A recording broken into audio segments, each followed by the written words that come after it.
চলো চলো তোমাদের দেখাই আমাদের ছাদের কার্নিশে পায়রা কতগুলো ডিম পেড়েছে দেখো। আর আমি জানো এই কার্নিশগুলোর ভেতরে মোবাইল দিয়ে অন করে করে দেখি যে কটা পায়রা বসে আছে, কটা ডিম পেড়েছে। তো আজকেও দেখছিলাম আর দেখি 5খানা ডিম, বাপরে! দেখে যে এত আনন্দ, এত ভালো লাগছিল, আমি তাড়াতাড়ি করে ভিডিওটা করলাম আর তোমাদের দেখাচ্ছি। দেখো ডিমগুলো দেখেই কি ভালো লাগছে।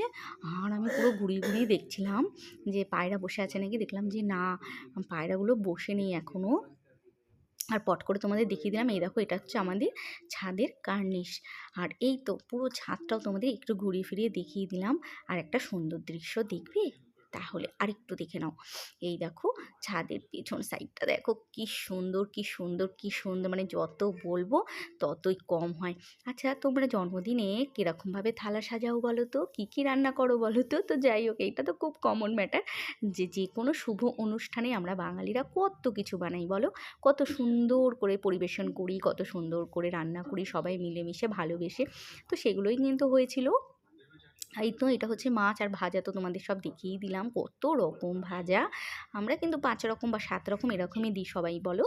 তো যাই হোক, বাঙালিদের তো নিয়মের শেষ নেই। এটা ছিল পালং শাকের ঘ্যাট, না পুঁই শাকের ঘ্যাট। এটা তো ছিল চাটনি। আর পায়েসটা না দেখালেই হবে না, আমরা জন্মদিনে কিছু করি না করি পায়েসটা অবশ্যই করি। আর এখানে আর কি একটুখানি সাজিয়ে সাজিয়ে ভিডিও বানাচ্ছিলাম ঢং করে, জানো তো। তো এই তো কত রকম মিষ্টিও সুন্দর করে সাজাচ্ছিলাম। আর ভাবছিলাম সবাই এত সুন্দর সুন্দর ভিডিও বানায়, দূর ব্যাং আমি কেন পারি না। তবু চেষ্টা করেছি এই আর কি। ঠিক আছে চলো, একদিন ঠিকই ভালো পারবো। আর এই তো আর একটা প্লেটও এবার সাজাচ্ছি। কি বলো তো, ভালো লাগে মানে সাজানো ডেকোরেশন, আমার যেন এগুলো ভীষণ ভালো লাগে। মনে হয় যেন পরিপাটি করে ডেকোরেশন করব, পরিপাটি করে সাজাবো। আর সব কিছুর মধ্যে তো ভিডিও করতেই হবে। আমি যেটা সবচেয়ে বেশি ভালোবাসি, মানে যেখানেই আমি কিছু না কিছু করবো সেখানে আমার ফোনটা লাগবেই, জানো তো। তো যাই হোক, আর এই তো লাস্টে হচ্ছে গরম গরম বেগুনি হচ্ছিল।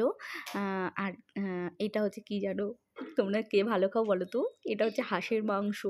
তো যাই হোক, এই তো ছিল স্যালাড, লেবু। তো যাই হোক, চলো চলো তোমাদের একটা ভালো জিনিস দেখাই। এই দেখো, আমার না ঘরে অনেক দিন ধরে কয়েকটা তিল পড়েছিল, কতগুলো চিড়ে, কতগুলো খই, সবই না ওই মশলাপাতির একটা কর্নারে এগুলো সব জমছিল। তা আমি ভাবলাম দূর ব্যাং, এগুলো আজকে খতম করি। তো তিলগুলোকে ভেজে নিলাম, আর এই যে খই আর চিড়ে একসাথে দিয়ে এগুলো একটু ভেজে নিচ্ছি। তো ভেজে নিয়ে ভাবছি একটু মোয়ার মতন সব একসঙ্গে মোয়া বানাবো। আর এই তো কিছুটা চিংড়ি মাছ, রসুন, পেঁয়াজ, শুকনো লঙ্কা একসঙ্গে ভেজে রেখেছি, এটা একটু বাটা খাবো তাই। আর এই তো একটুখানি জল দিয়ে গুড়টাকে আমি করে নিয়েছিলাম, মানে পাক দিয়ে নিয়েছিলাম সুন্দর করে। আর বিশ্বাস করো, এত সুন্দর মোয়াটা হবে, আমি কিন্তু খুব শর্টকাটে করেছি আর ভাবতেও পারিনি এত ভালো হবে। বিশেষ করে খইগুলো কেমন লাগছিলো, বাদামের মতন, যেহেতু ভেজেছি তো মটমট মটমট করছিল, এত টেস্ট হয়েছিল বাপরে! আমি ভাবতেই পারিনি যে আজকে মোয়াটা এত টেস্টি হবে। আমি ভাবলাম এরকম খই ভেজে আমি তো লক্ষ্মী পুজোর সময়ও মোয়া বানাবো। মুড়ির মোয়া ফেল, মানে চিড়ে খই আর একটু খানি চিড়ে খই আর অনেকটা তো তেল দিলাম, তোমরা দেখলে।